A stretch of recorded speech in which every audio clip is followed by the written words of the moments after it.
distinguished hosts and Shqipëria nuk shihet më si një cep i largët në hartë, por si një vend ku gjërat ndodhin, ku reformat nuk janë premtime, por praktika, dhe ku shndërrimet, transformimet nuk janë slogane, por faktet përditshme. Në një Europë që po rimendon arkitekturën e saj të sigurisë dhe ekonomisë, vendi ynë qëndron si një shtyllë stabiliteti, një partner i besueshëm dhe një ekonomi në rritje. Ne kemi hapur të gjithë kapitujt e negociatave me Bashkimin Evropian në një kohë rekord, kemi dyfishuar buxhetin ton, prodhimin e brendshëm bruto, ndërkohë që deficiti ynë është në nivelet më të ulta të mundshme. Gjithashtu kemi edhe një sektor në rritje të turizmit, si dhe po rinovojmë infrastrukturën tonë nga porte drejt tek hekurullat dhe po shtym transformimin digjital me një shpejtësi maramëndse. Po e bëjmë gjithçka duke luftuar korrupsionin, duke modernizuar shtetin, ndërkohë që pagat po rriten dhe industria ushqirake po rilind dhe po fillon me disa hapa shumë të mirë.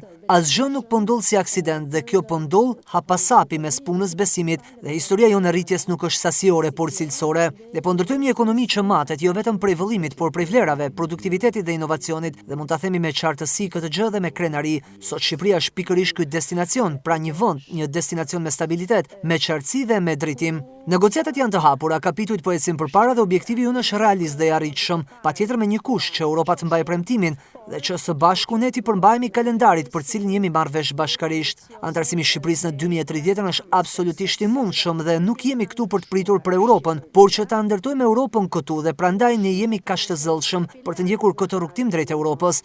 Europa nuk kupton institucione, standarde dhe nuk është vetëm politika, por është edhe zhvillim. Shqipëria nuk ka qenë kurrë më afër dhe duhet përfitoj nga kjo mundësi që më jepet, që gjithashtu të them edhe disa fjalë për investitorët.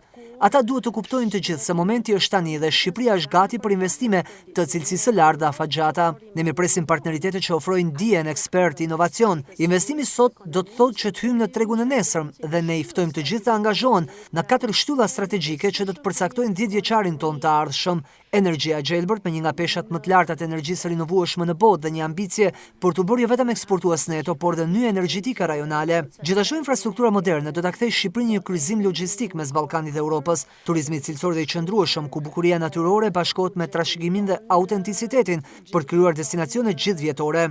Teknologjia dhe inovacioni me një ekosistem startupesh në rritje, talente në IT, inteligjencë artificiale në fintech dhe industri kreative që formsojnë ekonominë e re. Këto janë sektorët ku Shqipëria po ecën me shpejtësi dhe ku qeveria është e gatshme të mbështesë investitorët me stimuj fiskal. Dhe ftesa jonë është shumë e thjeshtë. Besoni tek kjo Shqipëri që po ngrihet, investoni në këtë Shqipëri që po transformohet. Bëuni pjesë e historisë së suksesit që ne po ndërtojmë, përpara se të jetë vonë. Shqipëria nuk është shumë e madhe, kështu që vraponi dhe nxitoni përpara se hapësirat të mbyllen.